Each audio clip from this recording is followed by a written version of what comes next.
चलिए बात करते हैं हमारे साथ में मुख्य साहित्यकार आचार्य हरि भारद्वाज जी।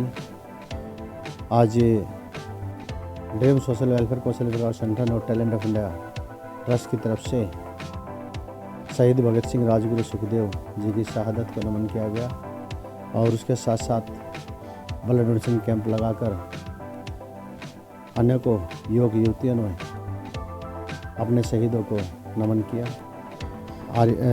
हमारे साथ में आचार्य हरि भारद्वाज जी, क्या कहेंगे? भारद्वाज जिस तरह संस्था काम कर रही है और शहीदों को किस तरह से आप श्रद्धांजलि दे रहे हैं? आज सारे देश में शहीदी दिवस मनाया जा रहा है। उसी श्रृंखला में कौशल विकास संगठन और टैलेंट ऑफ इंडिया ने भी शहीदों को श्रद्धांजलि अर्पित की है। और ये हमारा धर्म है कि जिन्होंने हमारे राष्ट्र के लिए अपना जीवन कुर्बान कर दिया, हम कम से कम उनको याद तो करें। और आज हमने भी याद किया है जिन शहीद भगत सिंह हैं, सुखदेव है, राजगुरु है, हंसते हंसते फांसी पर वो झूम गए थे देश के लिए, राष्ट्र के लिए। केवल वही नहीं, लाखों और भी शहीद हुए थे इस देश के लिए, जिन्होंने इस माटी की सुगंध के लिए और फांसी के फंदे को चूमा था। उन सब का इकट्ठा एक तरह से शहीदी दिवस इस 23 मार्च को मनाया जाता है। हमारी संस्था ने भी उसको आज इसका आयोजन किया था और उसमें अनेक वक्ता, जो विद्वान वक्ता आए थे, वो उन्होंने अपने अपने विचार व्यक्त किए थे और विचार व्यक्त सभी ने उनकी सराहना की जो देश के लिए मिटे हैं। आज भी कहा कि आज भी युवकों को अपने राष्ट्र के लिए कुछ ना कुछ करना चाहिए, तभी सार्थकता है जीवन की, अन्यथा लाभ क्या है।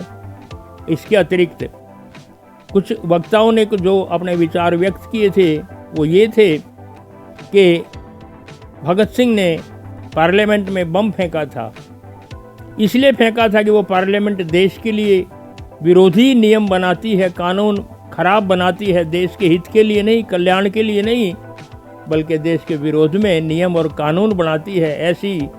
ऐसी संसद का लाभ क्या है, उसे मिट जाना चाहिए।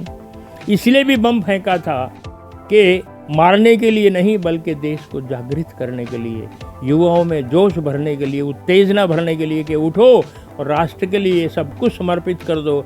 जागृति के लिए जागरण किया था शहीद भगत सिंह ने उसी संसद में। वो संसद इतनी काम आई थी, लेकिन सभी वक्ताओं ने एक बात तो कही, आज शर्म आती है उन्हीं संसद को देख करके, उन्हीं विधानसभाओं को देख करके, जिनमें ऐसे लोग निर्वाचित होकर के संसद और विधानसभाओं में पहुंच जाते हैं कि उनके कर्मों को देख करके, कार्यों को देख करके शर्म आती है। वहाँ पर देश के लिए नियम बनाए जाते हैं, कानून बनाए जाते हैं। विधानसभा का अर्थ है कानून की सभा, विधायक मतलब अर्थ कानून, नियम बनाए देश के लिए। लेकिन ऐसे लोग विधानसभाओं में पहुंच जाते हैं, संसद में पहुंच जाते हैं, जिनको यही नहीं पता संसद का अर्थ क्या है, लोकतंत्र का अर्थ क्या है, जिनको यही नहीं पता यहाँ बोलना क्या चाहिए। ना आचरण है, ना विचार है, ना शिक्षा है, कुछ भी तो नहीं है उनके पास। वो अपने धन के बल पर या अपने गैंगस्टर के बल पर ऊपर चले जाते हैं और जाकर के जो स्थितियां करते हैं वो आज हमारे सामने है। करोड़ों रुपया खर्च होते हैं संसद में, लाखों रुपया एक मिनट का खर्च होता है, लेकिन कुछ भी काम नहीं आता। देश का सर शर्म से झुक जाता है। विदेशी देखते हैं तो क्या कहते हैं, ये संसद है। ऐसा लगता है इस देश में पुनः भगत सिंह आना चाहिए, पुनः सुखदेव आना चाहिए, पुनः सब कुछ ऐसे शहीद फिर पैदा हों कि जो जागरण उन दिनों उन्होंने किया था अंग्रेजों के समय पर, वो जागृति आज भी देश में आए। आज भी उन बमों की आवश्यकता है जागृत करने के लिए। शर्मसार हैं हम तो ऐसे सांसदों को, विधायकों को करोड़ों रुपया खा जाते हैं, इतना कुछ करते हैं, वो इतना देश उनके लिए क्या कुछ नहीं करता, लेकिन वो क्या करते हैं।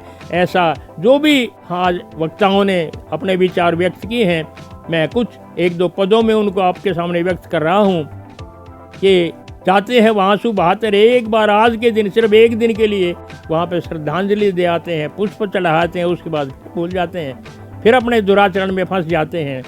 तो वक्ताओं ने कहा था, इस वतन के वास्ते जो चढ़ गए थे सूलियाँ, अपने सीने पर खाई थी दुश्मनों की गोलियाँ, याद एक दिन कर लिया सब जगह ढिंडोरा हो गया, इस बरस भी बलिदानी का श्राद्ध पूरा हो गया। एक दिन श्राद्ध कर लिया, बस फिर खत्म। आज़ादी के लिए एक दिन बस, और हम आज़ाद हैं। अब जो भी चाहें सो करें, कुर्सियों से चिपटें, संसद भाई भतीजों से भरें, रिश्वतखोरी बेईमानियों से अपनी जेबें भरें। आज़ादी का मतलब है कानून से रहें परे परे। केवल संसद और विधानसभाओं में नहीं, आज जितने भी यहाँ महाराज जी और बाबा और स्वामियों की बाढ़ लगी हुई है। टीवी पर जिसको देखो दुनिया भर के आए हुए हैं, जहाँ जहाँ जाने प्रचार करते हैं। जिनको स्वयं ज्ञान नहीं, कोई पूछता नहीं, वो भी जाने किस किस रूप में भगवा धारण किया और बड़े बड़े संत और महाराज बन जाते हैं। इनके लिए भी 2 शब्द लिखे हैं, वो भी मैं कहना चाहूँगा। बन गए नेता सयाने जिनको हगना आता नहीं था। बन गए नेता सयाने जिनको हगना आता नहीं था, हो गए वक्ता पुराने हकलाया जाता नहीं था। उन बाबाओं महाराजों स्वामियों की बाढ़ है, मोहल्ले का कुत्ता भी जिनको सूंघने जाता नहीं था। शर्म आती है हमें आज इन ऐसे लोगों पर, चाहे वो ये ज्ञानी तथाकथित महाराज जी हैं, ये कथा धार्मिक नेता हैं, ये भी ऐसे हो गए हैं, भ्रष्ट कर रहे हैं समाज को, और इसी रूप में हमारे विधानसभा सांसद हो गए हैं। मैं पुनः उन शहीदों को नमन करता हूँ जिन्होंने देश के लिए कुर्बानी दी है, और फिर भगवान से प्रार्थना करता हूँ फिर एक भगत सिंह भेज दे और फिर इस देश को जागृत कर दे, तभी देश का भला होगा। ओम शांति। बिल्कुल ठीक बात है। जिस तरह से अभी कविता के माध्यम से भी अपने शब्दों और अपने गुस्से के जो मोती हैं उसमें पिरोए थे, क्योंकि हम सामने उन बेईमानों का कुछ बिगाड़ नहीं सकते, लेकिन अपने शब्दों की गहराई को उन लोगों के कानों तक पहुंचाने की कोशिश ज़रूर की जाती है। और आज जिस तरह से देश के उन तमाम शहीदों को भुला बैठे हैं हम, ये भी शर्मसार करने वाला है। हम सिर्फ याद करते हैं कुछ घंटे के लिए, कुछ मिनटों के लिए, सिर्फ एक तारीख बनकर रह गए हैं। तो हमें आवश्यकता है फिर से शहीद भगत सिंह, राजगुरु सुखदेव जैसे वीरों की। हम टैलेंट ऑफ इंडिया परिवार और ड्रीम सोशल वेलफेयर कौशल विकास संगठन की तरफ से उन शहीदों को श्रद्धा सुमन अर्पित करते हैं और उनके श्री चरणों में सत सत नमन करते हैं।